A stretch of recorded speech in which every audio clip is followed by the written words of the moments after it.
labas. Hoy, bata, ano yung napapalitaan ko na sobrang salbahe ka at sobrang pasaway? Ano yung nababalitaan kong palasagot ka sa magulang mo? Alam mo ba na ganyan ang gustong-gusto kong pinupuntahan at kinukuha? At pag nabalitaan ko na hindi ka pa nagbago,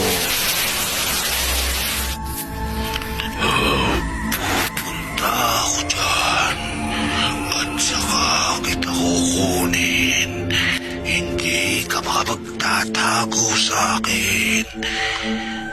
Diyan ako galit na galit sa mga batang tulad mo. Walang modo, kaya kung ako sa'yo,